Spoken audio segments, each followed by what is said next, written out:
అండి. హాయ్, మీ పేరు? Vaishnavi. Big boss season 8 చూస్తున్నారా? యా చూస్తున్నాం. ఎలా అనిపిస్తుంది? యా ఓకే, బానే ఉంది. బానే ఉంది. ఎంటర్‌టైన్‌మెంట్ గా ఉందా? లాస్ట్ సీజన్ తో కాబట్టి అంటే ఈ సీజన్ కొంచెం డిఫరెంట్ గా ఉంది. జోడీస్ లాగా ఎంటర్ అయ్యారు కదా. Yeah okay. మీకు ఏ కంటెస్టెంట్ స్ట్రాంగ్ గా అనిపిస్తున్నారు? So Nikhil and Nainika. ఎందుకు వాళ్ళు క్లాన్స్ అయ్యారనా? సారీ, వాళ్ళు క్లాన్స్ చీఫ్స్ అయ్యారనా? అలా అని కాదు, బట్ ఫస్ట్ వీక్ నుంచి చూసుకుంటే వాళ్ళిద్దరే కదా ప్రతి ఒక్క టాస్క్ కానీ లీడర్షిప్ కానీ వాళ్ళే బాగా మెయింటైన్ చేస్తున్నారు. సో వాళ్ళిద్దరు స్ట్రాంగ్ అని అనుకుంటున్నాము. ఓకే. ఇప్పుడు నిఖిల్ మొన్నటి వరకు చీఫ్ అయ్యే వరకు స్ట్రాంగ్ గా అంటే గేమ్స్ అవి అన్నీ ఆడాడు. ఇప్పుడు సోనియా వల్ల ఏమైనా లో అనిపిస్తున్నారా? అలా అని ఏం కాదు, బట్ నా ఉద్దేశంలో అయితే అలా కాదు. అంటే ప్లేయింగ్ ఈజ్ గేమ్. మరి Nainika? Nainika also she is playing her game.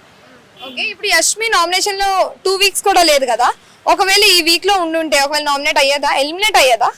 Eliminate అవ్వకపోయేది, but డెఫినెట్గా నామినేట్ చేసేవాళ్ళు. బికాస్ తను చీఫ్ అయిందనేసి రెస్పాన్సిబుల్ అని అవతల టీం వాళ్ళకి ఇచ్చారు కదా.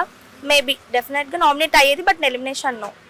ఓకే. ఇప్పుడు యష్మి అంటే ఒకరిని సేవ్ చేయాలి, ఒకరిని డైరెక్ట్ గా నామినేట్ చేయాలి అన్నప్పుడు మణికంఠనా, ఆదిత్య ఉన్నారా చాలా మంది. ఆదిత్య ఎందుకు ఆదిత్య? సో ఇంకా టాస్క్లో ఏం ఆడట్లేదు కదా, సో అలా అనుకుంటున్నాను. ఓకే. ఇప్పుడు సీత సోనియాని నామినేట్ చేసింది కదా. ఆ సోనియాని ప్రేరణని నామినేట్ చేసింది కదా. ఆ ప్రేరణ నామినేట్ చేసినప్పుడు డస్ట్బిన్ మ్యాటర్ వచ్చింది కదా. అది మీ సిల్లీ రీజన్ అని చెప్పేసి ప్రేరణ అంది. మీకు ఎలా అనిపించింది? సిల్లీగా అనిపించిందా, సీత తీసుకున్న డెసిషన్ కరెక్ట్ అనిపించిందా? ఏమనిపించింది చెప్పండి. సీత కరెక్ట్ అనిపించిందా, ప్రేరణ కరెక్ట్ అనిపించిందా ఆ రీజన్ చెప్పినప్పుడు? సీతనే అనిపించింది. ఓకే. ఇప్పుడు అంటే ఇప్పుడు ఎవరు జెన్యూన్ అనిపిస్తుంది? జెన్యున్గా అయితే నిఖిల్, నైనిక వాళ్ళిద్దరంతా అనిపిస్తుంది. శేఖర్ భాష గారు ఎలా ఆడుతున్నారు? Shekhar Prasad yeah okay. Vishnupriya? Vishnupriya also okay, fine.